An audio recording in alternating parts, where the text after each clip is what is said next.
আজকের এই অনুষ্ঠানের সম্মানিত সভাপতি জনাব হালিম মন্ডল উপস্থিত আছেন। উক্ত অনুষ্ঠানের প্রধান অতিথি এয়ারপোর্ট ইউনিয়ন বিএনপির সংগ্রামী সভাপতি জনাব আব্দুল্লাহ আল হাদি ভাই উপস্থিত আছেন। আজকের অনুষ্ঠানের বিশেষ অতিথি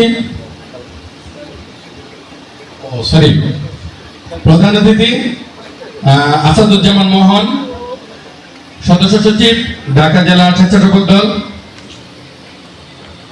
প্রধান বক্তা হিসেবে উপস্থিত আছেন এয়ারপোর্ট ইউনিয়ন বিএনপি সংগ্রামী সভাপতি আলহাজ আব্দুল হাই আল হাদি ভাই। বিশেষ অতিথি হিসেবে উপস্থিত আছেন এয়ারপোর্ট ইউনিয়ন বিএনপি সংগ্রামী সাধারণ সম্পাদক জনাব আলহাজ দেলার হোসেন সরকার। আরো উপস্থিত আছেন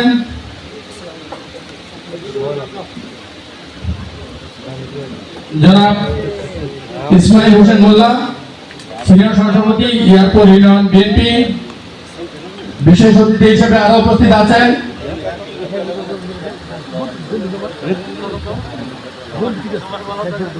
হানিফ পলান ভাই, জাহিদ হাসান বিকাশ, এবং বিশেষ বক্তা হিসেবে উপস্থিত আছেন এইমাত্র উপস্থিত হলেন অ্যাডভোকেট মোহাম্মদ জিলুর রহমান, আহ্বায়ক আশিয়া থানা স্বেচ্ছাসেবক দল। এছাড়াও আমাদের মাঝে উপস্থিত আছেন ছাত্র দল, যুব দল, স্বেচ্ছাসেবক দল, শ্রমিক দল সহ মূল দলের নেতৃবৃন্দ ও অত্র এলাকার ভাই বোনেরা, আসসালামু আলাইকুম। আপনারা জানেন দীর্ঘ 17 বছর ফ্যাসিস্টদের কারণে আমরা কোনো প্রোগ্রাম করতে পারি নাই। 15ই আগস্ট তো ছিল জাতির শোক দিবস, এই দিনে তো জন্মদিন পালন করা অনেক দুরূহ ব্যাপার ছিল। এইটার কারণে তারা আমাদের নেত্রীকে অনেক ব্যঙ্গ করত। যেই নেত্রী জন্মদিন আজকে আমরা উপলক্ষে এখানে উপস্থিত হয়েছি, তিনি সাবেক 3 বারের প্রধানমন্ত্রী শহীদ রাষ্ট্রপতি জিয়াউর রহমানের সহধর্মিণী, আপসহীন নেত্রী, যাকে নাকি 2 কোটি টাকার মিথ্যা মামলায় জেলে ভরে রেখেছিল এই ফ্যাসিস্ট সরকার। শুধু তাই না, তিনি জীবন মৃত্যুর সন্ধিক্ষণও তাকে চিকিৎসার জন্য দেশের বাইরে, এমনকি দেশে ভালো চিকিৎসকের পরামর্শ নিতে পর্যন্ত দেয়নি এই ফ্যাসিস্ট সরকার। তিনি মৃত্যুকে আলিঙ্গন করতে চেয়েছিলেন, তারপরও এই ফ্যাসিস্টদের সাথে কোনো আপোষ করেন নাই।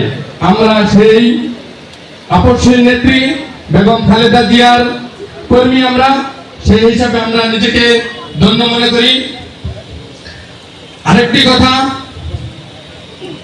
এই সাভার আশুলিয়ার গণমানুষের নেতা, আমাদের প্রাণপ্রিয় নেতা ডাক্তার দেওয়ান সালাউদ্দিন বাবু ভাই, আমরা চাই সামনে উনি আমাদের মাঝে ধানের শীষ প্রতীক নিয়ে আমাদের মাঝে আসবেন। আমরা ওনাকে বিপুল ভোটের মাধ্যমে ওনাকে আবার আমরা এই আসনে এমপি হিসেবে নির্বাচিত করব এবং দল তাকে মন্ত্রী হিসেবে নিয়োগ দেবে, এই আশাবাদ আমি ব্যক্ত করি। আরেকটা কথা আপনাদের জ্ঞাতার্থে বলতে চাই যে বিগত ফ্যাসিস্ট সরকার কিন্তু